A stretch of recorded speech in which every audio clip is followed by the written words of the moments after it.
Hello and welcome back to a new LEGO City update. Today we're going to build a bakery in this spot right here. So some of you might remember that I had a modified version of the Friends Cafe in this spot right here, but I had no clear plans how to design the upper floors for that, and it was just too large for this space. So the building or the bakery we're going to add today is much smaller and much better. Now I'm going to add the bakery or the basic build for my bakery, which is another friend set.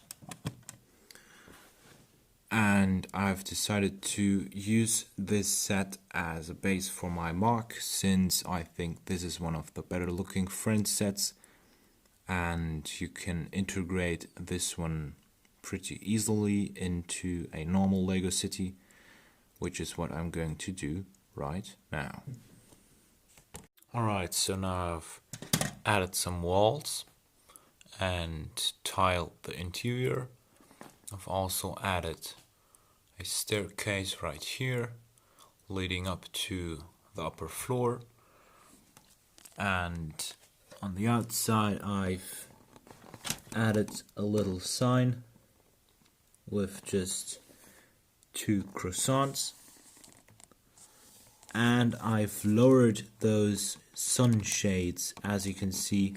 So before they were a lot higher, so they were built on those arches, and that was just too high, and I didn't like the look of having those windows but then having those arches upon that, and well, they were just open like that, and that didn't look good. And it's not necessary to have those sunshades that high, so I can place a minifigure right here that is still high enough in my opinion.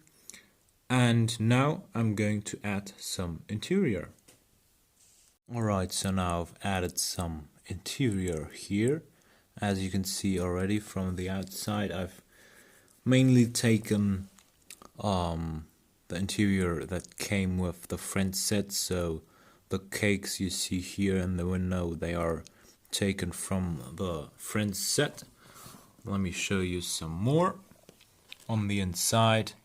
So as you can see, we have some more cakes here and some baguettes and some pretzels, some croissants, and yeah, that's really it. So not a large bakery, but I'm very happy with the amount of stuff I could fit into this rather small space, yeah, but I'm happy with it. And I'm not done with it. So as you can see right here, there's a gap in the wall, and I'm not going to tell you right now what that's about, but I can tell you that it's got something to do with this burnt down building. So as you can see, I've added the abandoned building, and I've narrowed it down from 16 studs wide to 12 studs wide. So the original build would have another window right here, and I narrowed that down because I still want to have another building next to this one, and that would be too small, so the space for that would be too small. And 12 studs wide, 12 studs width is enough for this abandoned building and the purpose it's going to serve. I've kept this fire play feature up here, and I'm going to keep that probably, but I'm not sure if I'm going to have the roof right away, or if I'm going to have 1 or 2 additional stories more to that building. I know that I'm going to have at least 2 more stories on the bakery, so just for apartments, maybe even 3 stories, who knows, depends on the parts I have. And as you can see, I've also added the sidewalk, so I've just added some tiles, and well, tiling sidewalks is so much fun, guys. Haven't done that for quite a long time, and tiling sidewalks is just so relaxing, honestly. So I'm going to show you the back of those buildings because there are some details as well. And after that, I'm going to add some minifigures in this scene to bring this all to life. So that's the back side of the buildings. As you can see here, we have the stairs. I've also added a gate here, one of the barred doors from the Prison Island set, just to ensure safety and that not everyone is able to get up to the apartment, because my city is not that safe, honestly, and especially not this neighborhood, as you're going to find out in future updates. And then here on the back of the abandoned building, I just have, a back door which opens just enough to have a minifigure get out before it bumps into the train tracks. And then I just have a lamp here, a trash can, and a rat. So just some nice small details, and I'm going to show you from another perspective how closely the train passes by those two buildings. So that's really close, especially next to the stairs when they go up right there.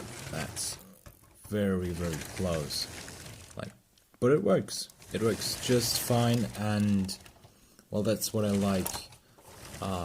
Having those challenges to even build in so small spaces, even create some fun scenes and some cool looking buildings in so small scenes. So everyone could build with endless space and could create great things, but that's really the challenge, that you manage to work with the space you have.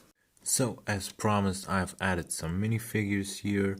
So we have a police officer, we have a guy with a suit and hat and suitcase, and same here. And over here we have a kid just staring at all the cakes displayed inside of the bakery. And then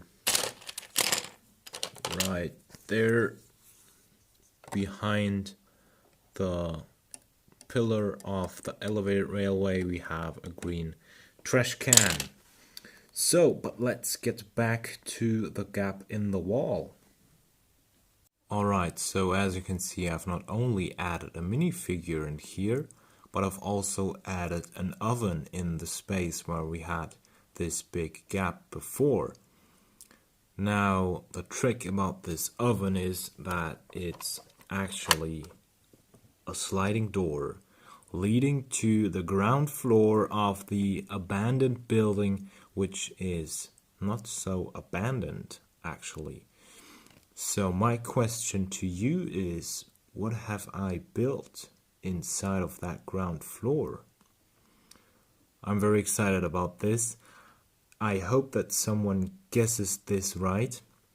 Whoever that might be gets a shout out in the next update about this bakery / abandoned building MOC.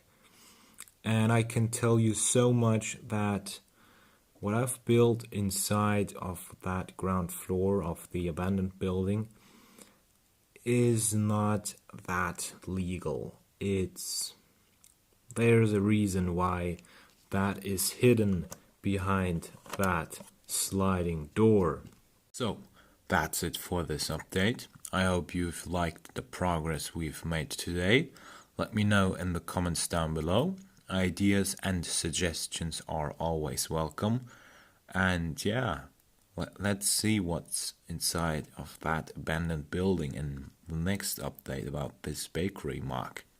So, thanks for watching. I see you in the next video. Bye.